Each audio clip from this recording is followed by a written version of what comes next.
My name is Dennis Gill with the Americans in Wartime Experience. Today's date is 11 September 2021, and I'm here at Mission Barbecue in Chantilly, Virginia.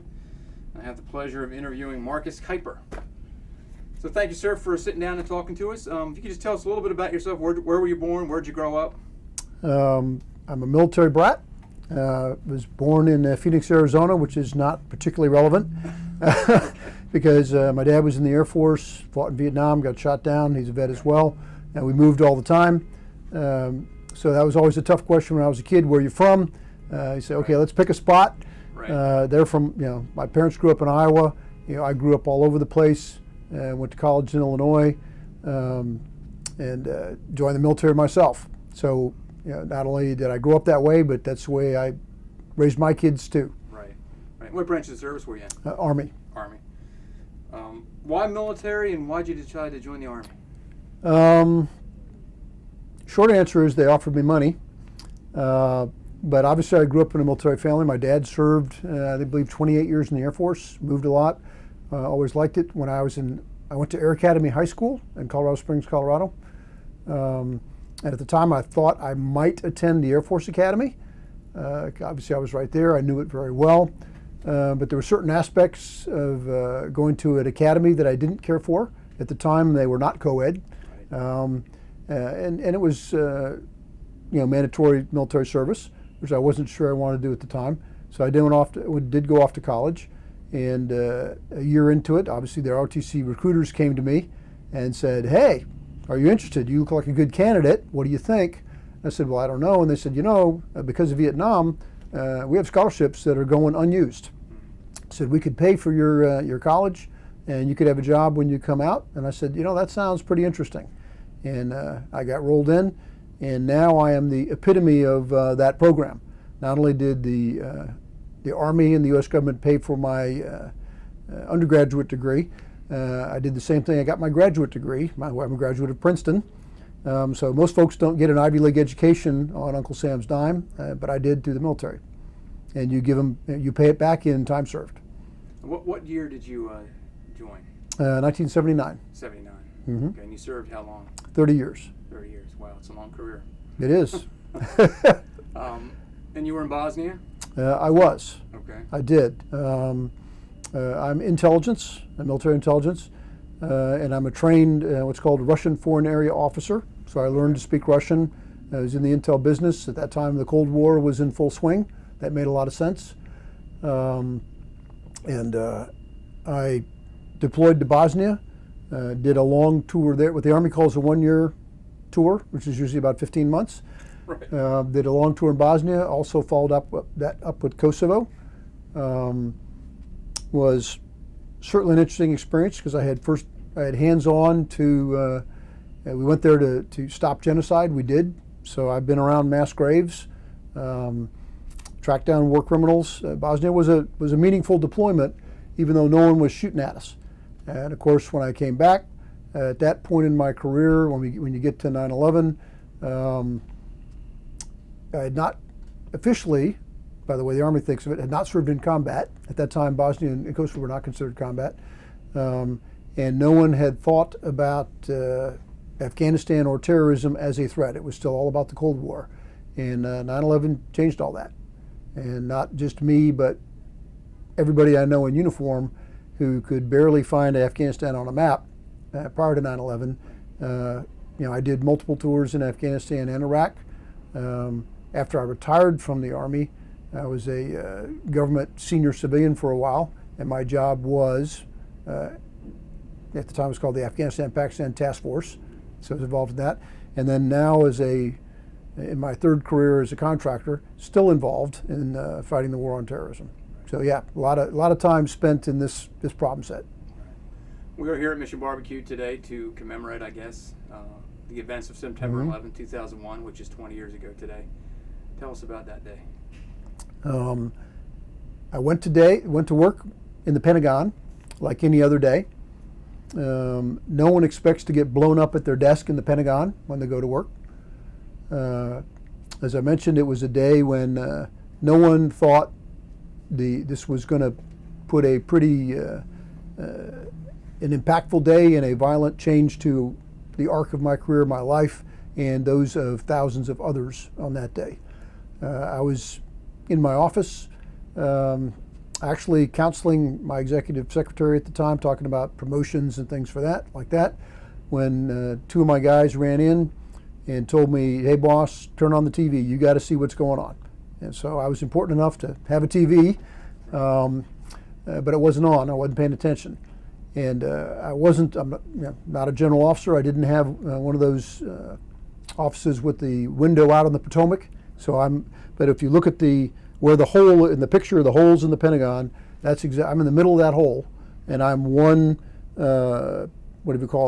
addition in. So I'm about 100 feet in from those nice, waterfront windows.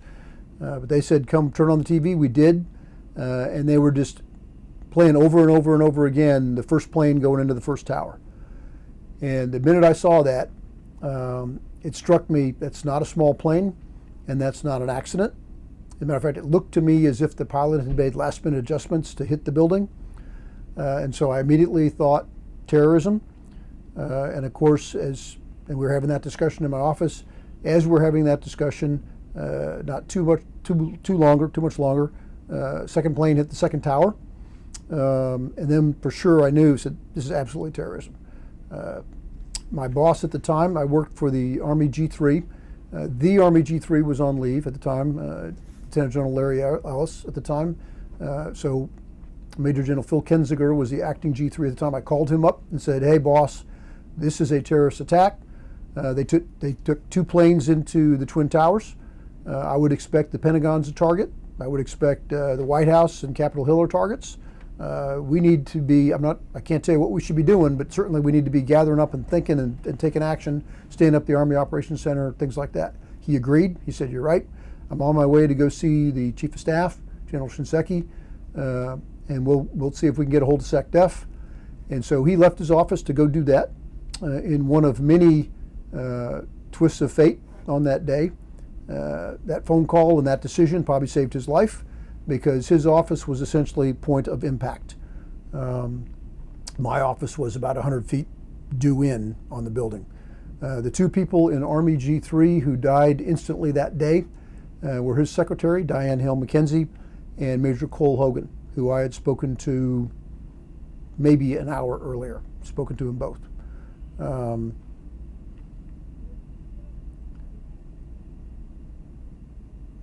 So at that time, we're still in my office after that phone call, still discussing what's going on. Now I've got a little crowd in there, and we feel the impact. Plane hits the Pentagon. Didn't throw me out of the chair, but almost did, and some folks that were standing up. It certainly jarred the building, because we're only 100 feet from where it hit. The plane, the terrorists had actually overshot the target a little bit.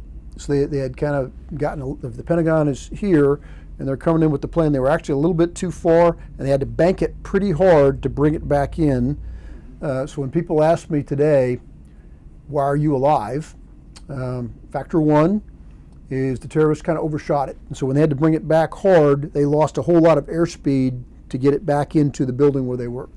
I've always thought they were aiming at the helipad, which they're about 200 feet off. That's actually the helipad where all the SecDef and everyone goes. So if they'd been able to bring it back that far, would have been far more destructive, because where they hit was actually a newly renovated wedge, the only one that was done.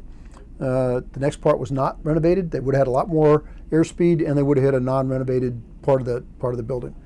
So factor one of why I'm still here, they overshot and they had to lose a lot of air power to get in there. Factor two, we're in that newly renovated wedge. A guy named Doc May, at the time looked ancient. He's like 79 years old, short little guy. He's kind of the mayor of the Pentagon.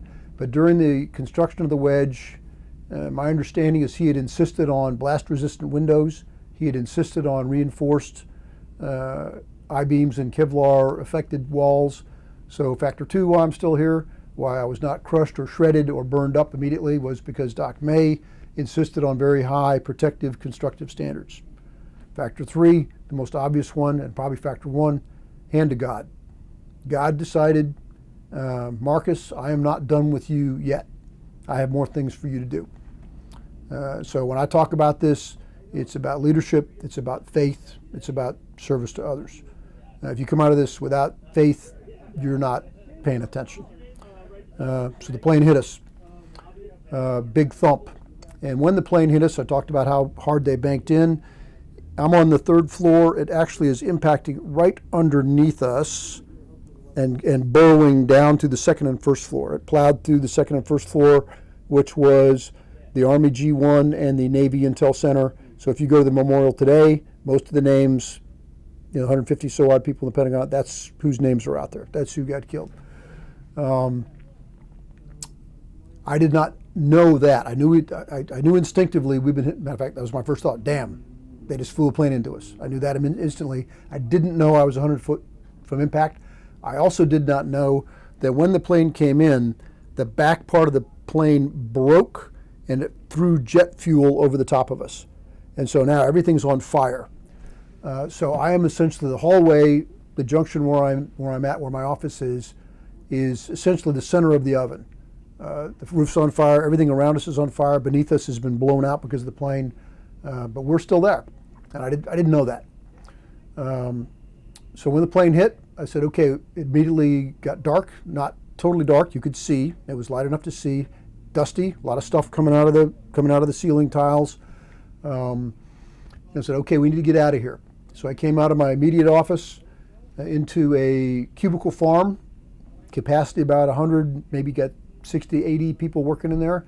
A lot of people kind of in shock. A lot of people just sitting there. They weren't watching TV. They don't have the background. They don't know what's happened. They're just sitting there like, what? They're stunned. What's going on? So I went around and I said, let's go. I said, grab your things. Don't go searching through and get everything. Just grab your keys, grab your purse, get up. We're moving out. I don't need anyone to talk. Just need everyone to move with a purpose. Let's get on out of here. That's exactly what happened. All those folks got out. I was very pleased with the way that evacuation went, the professionalism, the way people executed. I was also very pleased I had the ability to get back in the building several weeks later to see. We were looking for classified, and a lot of things got blown up and tossed around. But when I came back, when the fire department and the police go through and they search an area, it's a little bit like a tic-tac-toe kind of thing. And when they search, they do it 3 times and they put a 0. 3 zeros means they've searched it 3 times, they found no bodies. So in my case, in my area, the one that I went through and cleared everybody, there were 3 zeros there. So I was very pleased to see I didn't miss anybody. There was nobody in the corner that I forgot. All those folks got out. Years later, probably 10, 15 years later, one of those people hunted me down, called me up to thank me for saving his life. That had never occurred to me at all. I did not think of it in that way at all. But he had contracted cancer. He was dealing with some other issues in his life, but he tracked me down and wanted to thank me for 15 more years of life and being able to do that. So to me, that's just one of the small twists and turns of the way things go. Another one was, at the time, the Pentagon did not have good safety features. There are many that have been added now as a result of 9/11. But one of them was there were fire doors which would automatically close and seal. While I was inside, and I can't tell you how long this was because you lose track of time, 5 minutes, 10 minutes, I couldn't tell you. But while I was inside yelling for everyone to get out and saying, let's go, let's go, let's go, those doors were closing. And a couple of I'm a military uniform, these were DA civilians, they had held those doors open because they knew I was inside, and they knew that if these doors shut and sealed, that I'd be locked in. And so I could have done this and then right into these doors and couldn't get out. Now there's in the new Pentagon, there's quick release, there's ways you could get out, but in the old way, nope, there was no way out. So I would have died of asphyxiation inside. Like I said, I got to go see it later. I also got some pictures where you can see, if you imagine the old school plastic phones, just kind of not fully melted, but just kind of eased onto your desk. It got hot in there. I had Cokes in my office. They cooked off. I had a jar of peanut butter. It fused into one big thing. It got real hot in there. Didn't catch on fire, but it got real hot. So got the folks out, sent them that way. Now I'm in the hallway. It is black smoke down one end of the hallway towards where the impact was. It's kind of gray where I'm at, and then it lightens towards the center courtyard. First thing I dealt with was our executive secretary. Her job was she handled the correspondence to Congress and senior officers. She had two people that she felt were in the fire. She wanted to go find them. I told her, no, you are not going in that black smoke. You are not going in where the fire is. She's all of 5'2" and 90, 100 pounds soaking wet. She was determined. I had to physically restrain her. It was almost a little comical because I had actually picked her up off the ground with her legs going like this. She wanted to go in there. I said, you are not going in. So I did convince her, got someone else to escort her out. Another twist of fate. As it turned out, her two people, if they had been at their place of duty on the first floor where they were supposed to be, they probably would have died instantly. As it was, they had taken a break and gone to the snack bar. They were not where they were supposed to be, and they survived. Make that of it what you will. So she departs. We got the smoke. We're kind of yelling into the smoke because we realized you can't really go, you can't see much past your arm. That's how quickly it gets full. It's full black and it's acrid and you can't breathe in it. Lieutenant General Woods, who was one of the, at the time Major General Woods, he was one of the general officers in Army G3.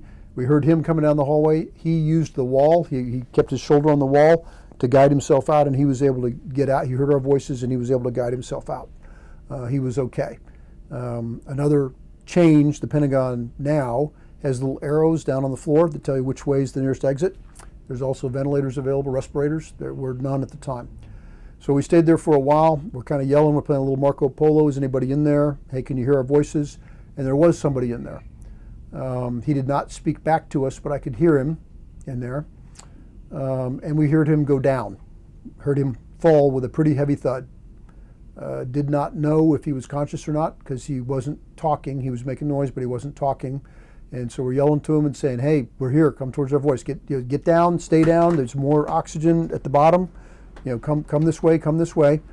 Did not have the impression he was moving. So I got down on my knees and crawled towards him. As it turns out, the distance was very minimal.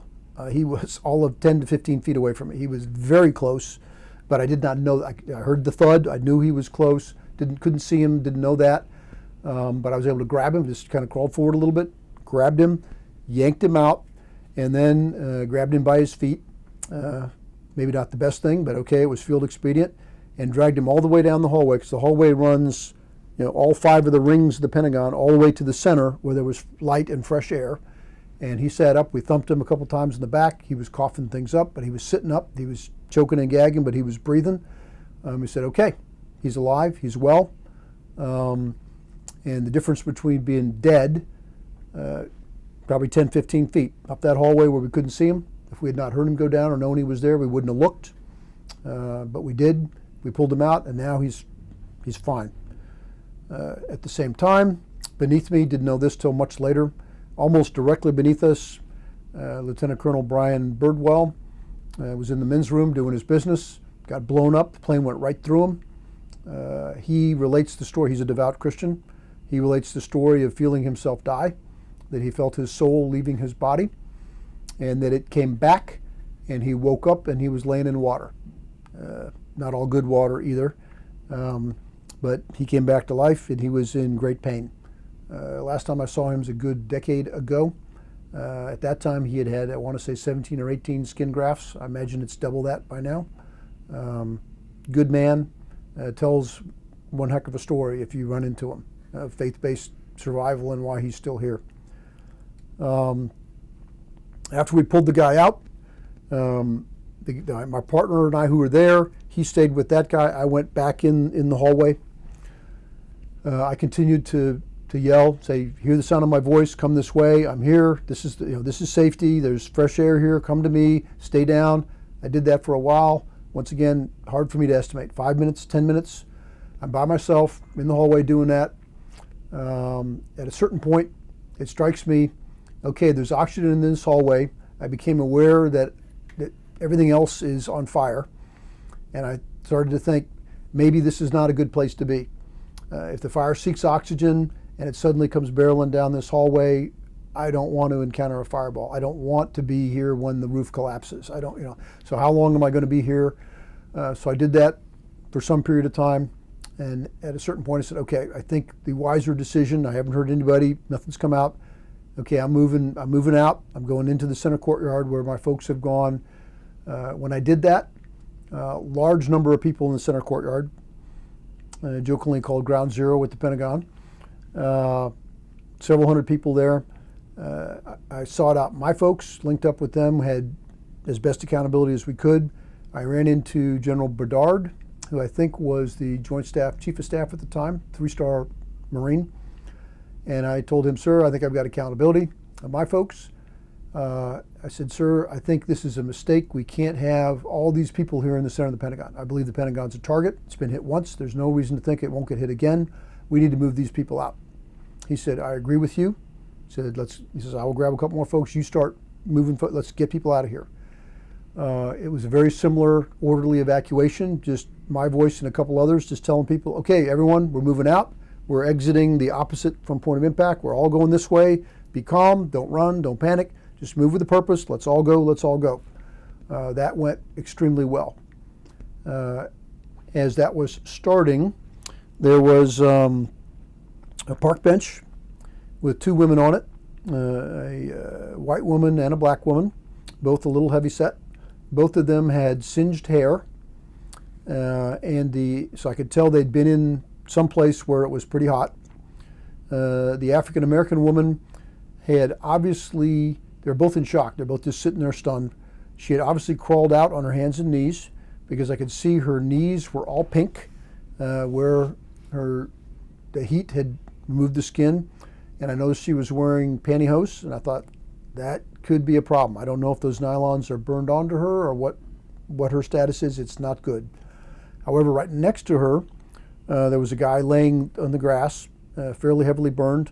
Don't know if that was Brian Birdwell or someone else. I didn't know him at the time. It was later, and we didn't sync that up when I did meet him. But there were 2 folks treating him, both with some medical. Neither was a doctor, but both had medical. One was a medic. They were kind of arguing about what to do and who was in charge. And what I said is, we're not treating him here. We're all leaving. I said, pack him up, get a hold of him, carry him, whatever you need to do. He says, we're all getting out of here, and that's what happened. So we all departed. We moved out to the parking lot, which actually is what the SOP, the Standard Operating Procedure, says. Go out to the parking lot for a normal incident. But when we got out there, first I was able to turn around and look at the building and go, wow, that's impressive. Billowing smoke. By that time, lots of first responders had arrived, lots of fire department trucks. The hoses were getting cranked up, lots of police, lots of medical. So one of the questions, conversation I did not have, one of my people had, was, do you need more hands? Do you need more people? Do you need this to, I've got some healthy bodied guys here. Do you need more people on the other end? They said, no, we got plenty. Got plenty of people helping lay people out on the yard and do triage. Says, don't need any more people. I said, got it. So then I have a conversation with the police on the scene. I think it was the Metro, I don't know if it was the Pentagon Police or the Metro Police, but I said, we're still too close. We can't be standing here. We need to be moved farther out. And so that was not quite as good as General Bedard, who just said, we're all moving, because the policeman said, I don't have authority to do that. I said, this is the designated place where people should be. We're secure. He says, I actually agree with you, but I've got to do what I've been told to do. I said, okay, fine. He says, I will let people know they have a choice. They can stay here, they can move out farther, or they can leave. So what most folks did is they moved out farther or they left. Most folks said, nah, I don't want to be standing here. So that worked out okay. We moved into Crystal City. We walked under the 495 or the 95 loop there. Crystal City was impressive as well, kind of in a post-apocalyptic way, because the buildings had disgorged hundreds, if not thousands of people, all kinds of people. The buses have stopped. The metro has stopped. Most people, particularly the Pentagon, can't get to their car. If their car's in the parking lot, you can't get to it and get in it. So all kinds of people standing outside trying to call people. And all kinds of people not, the phones are completely jacked up, completely overwhelmed. So most people can't get through. So we continued to walk. There are some apartments up the road. That particular road, Highway 1 or whatever, it leads towards Reagan Airport. We got about a good mile up. There was some ground floor apartments. There was a lady in there. We waved at her. She waved back. We went in. She let us in. We tried to use her phone. We made some phone calls. My deputy was able to get a hold of his wife, and that did not go well. And it's not a hit on her at all, because human emotions are human emotions. Reactions are reactions. But she, I don't want to use the term meltdown, but I'll say it was a very emotional event for her. She was delighted to find out her husband was alive, but that was the extent of what she was able to do at the time. I have to take the time to commend my wife. My wife's actions were stunning to me, stunningly good, because I was unable to get a hold of her. She had no idea. As a matter of fact, she was working on the assumption that I was not coming home. So we got hit about 10 o'clock in the morning. I didn't show up at home until 5:30, 6 o'clock that night. Had not been able to get a hold of her at all. I had 3 daughters, elementary school, junior high, and high school. She went and she just made the assumption that I was either dead or gravely injured. She went and scooped them all up. 2 of the schools, it had been done okay. The elementary school and the junior high, they had not made any announcements. There was no panic. Everything was fine. She got the little ones. When she got my daughter from high school, they had made a public announcement. They said, hey, Pentagon's been hit, stuff's going on. If you know anybody or your parents, so it was kind of a panicky, not a good situation. She went and grabbed my daughter out of that, got them all home. She was making phone calls off of the family alert roster. She had gotten a hold of a number of the wives and said, we don't know what's going on, I'll let you know. So her training kicked in. She did a great job. Training in her instinct, she did a great job. And so coming out of that lady's apartment, we were able to hitch a ride with another woman, government employee, dumped us off way down the road south, which was fine. And we were able to get one of the guy's wives to come get us. And his wife came and dropped me off back at my house, like I said, 5:30, 6 o'clock that night. I was back at the Pentagon the next day, and it was game on. We were organizing. The Army Operations Center was up and running. We were figuring out what are the next steps. And like I said, it was game on for planning on what's going to happen next. We like to refer to this as the Pearl Harbor of our time. The gravity of what that day meant and what it would mean years in the future, did that sink in at the time, or did it take a few days or a few weeks? When did you realize how significant that day was and how much it would change everything? There's an aspect which is immediate, because you immediately, and I can't remember how long it was, next day or two, President Bush gave a really good speech from Ground Zero in New York. So realized immediately the impact that we've never had this occur, never had a terrorist event of this magnitude ever. Now, because I'm an intel guy, I was well aware, as most people are not, that the same people who've been plotting this is about their 3rd or 4th swing of the bat. They had tried to take down the World Trade Center. They'd tried to do other things. They've been working on this a while. So I knew that. When the president gave his speech, that really locked in, we're all in. We're going. And so planning for a country takedown of Afghanistan started in earnest. So I knew it was big. Even knowing all of that, as I started, I still didn't get how this would change the course of my life for the next 40 years, about what I was going to do and what many veterans were going to do. And like I said, I've been involved in Afghanistan in one way or another since then.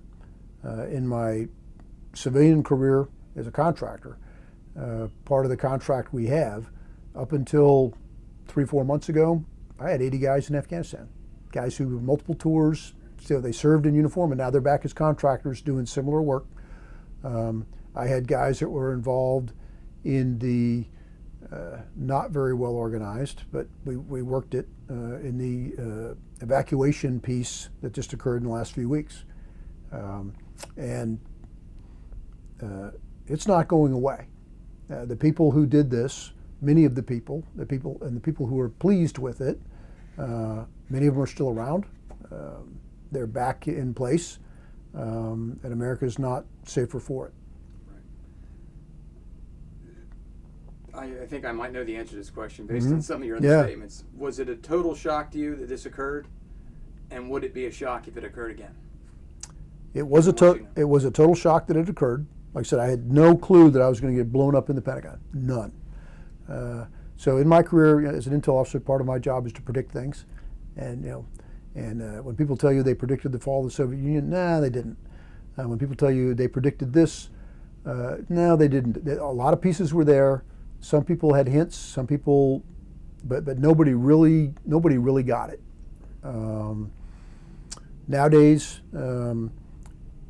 after years and years of doing this, I will say, not only don't be surprised, it will happen. As I was just saying, many of the people who delight in this result are still alive, and they want to do it again. People who hate us to our core, and they don't stop. And that's what we as the U.S. military do, is we make sure they can't. I've long argued, why are we in Afghanistan? I prefer to play away games, not home games. And so that's why, to me, the never forget, what do you want to call that, slogan, motto, mantra, it matters, because I would argue a little bit too complacent, a little bit too turning our heads to other business. This is our business. It's always our business. It doesn't go away. So if we don't want it to happen, we got to stay on it. Simple as that. Were you a man of faith before this? Yes, indeed. How did this change that for better or worse? Strengthened it in every way. Like I said, I've seen some horrible things. I mentioned I've seen mass graves in Bosnia. I've seen rows of beheaded people in Iraq and Afghanistan. I've seen the ugliness that man does to man. It strengthens my faith in every way, that those people who've lost their way don't define humanity. They don't define us. They don't define our way of life, the way we treat each other. And it makes it all the more important to me to live your life as a person of faith and to give to others. I've been blessed. God gave me gifts. He's blessed me with success. He's blessed me with health. It's an amazing thing. I'm standing here in one piece and in good health at now age not quite 64. And so, lots of folks have taken a shot at me, whether it was, and it wasn't necessarily personal. It was because who I am and what I represent. But yes, all it's done is strengthen my faith and convinced me more that we are our brother's keeper. But you also have to fight for our way of life and our freedoms and who we are and what we do. One last thing. The point of this project is to record and capture stories like yours so we can preserve them for future. Someone might watch this in 50 or 100 years. What message would you like to send?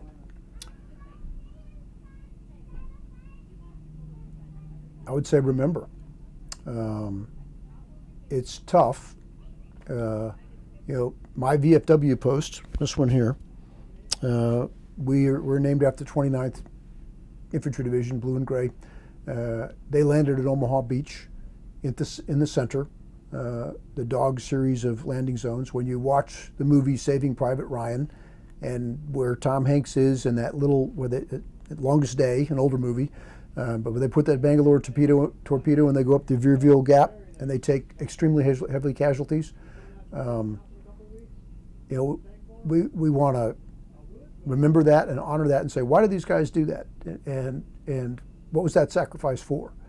And so the same thing applies here. So remember what folks did. And it's not just me, and it's not just it's not just the 3,000 who died on that day. There were first responders, particularly when you go to New York City, you had an entire police department, or entire fire department rushed to the building, went inside, and the building collapsed on them. They were first responders. There are people who, I know a couple in the Pentagon who spent the whole day. I spent, like I said, I can't say how long, but I've been to Walter Reed where they checked me. And they check my pulmonary health and say, how long were you in there? How much asbestos did you breathe? What other toxic things there? I know guys who spend all day going in and out, and their lungs are all messed up. So that's another hidden further casualty. And then, of course, everyone who went to war. Every kid, every son, every daughter who went to Afghanistan and served in Iraq and everywhere else in the war on terror. And like I said, it's not over. We're not done. The idea that you can, pack this up and set it on a shelf and be done with it is not there. So that's what I'd say to folks in the future is pay attention, learn, remember, respect, and keep the faith. Keep fighting, because this is the greatest nation on earth, greatest nation in history. What we have, what we do, preserve that, fight to preserve it, and make it better. Always. We're not perfect. Make it better. Always fight to do that. Well, on behalf of the Americans of Wartime Experience, I thank you for sitting down and telling your story. I know you've told this story a lot, and we appreciate you doing it again. Yeah, no it's an problem. important story to get out and for people to hear, especially people that question why that kind of stuff happens. Roger. But more importantly, I want to thank you for your service. Hey, Really thank you. appreciate it. You're welcome. Thank you.